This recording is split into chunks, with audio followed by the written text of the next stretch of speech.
بلاول بھٹو زرداری کے chief media coordinator کو بھی پولی کلینک اور پیمز انتظامیہ نے فٹ بال بنا دیا۔ کورونا کے باعث پولی کلینک سے آکسیجن سلنڈر کے بغیر پیمز روانہ کر دیا گیا ہے۔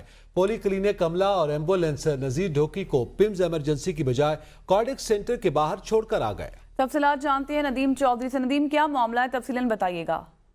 جی بالکل، بلاول بھٹو زرداری کے چیف میڈیا کوارڈینیٹر وہ 2 روز قبل ان کو اٹیک ہوا، نمونیا ہوا اور وہ ان کو کرونا ہو گیا، جس کے باعث ان کو پولی کلینک لایا گیا۔ پولی کلینک سے چونکہ وہاں پہ آئسولیشن روم ہی موجود نہیں تھا، ان کو فوری طور پہ پیمز شفٹ کیا گیا اور رات 9 بجے سے لے کے رات 12 بجے تک ان کو پیمز کے مختلف کوریڈورز میں گھمایا جاتا رہا اور ان پیمز کے آئسولیشن روم کی بجائے، ایمرجنسی کی بجائے ان کو کارڈک سینٹر کے باہر چھوڑ دیا گیا۔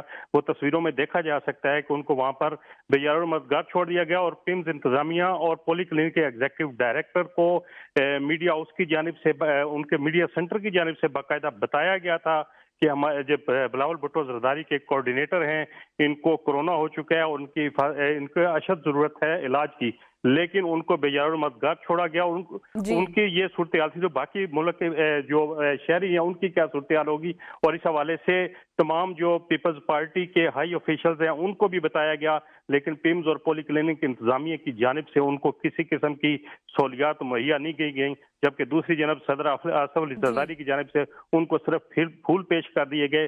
سابقہ حکومت میں پیپلز پارٹی بہت شکریہ ندیم چودھری، آپ اس متعلق تفصیلاً بتا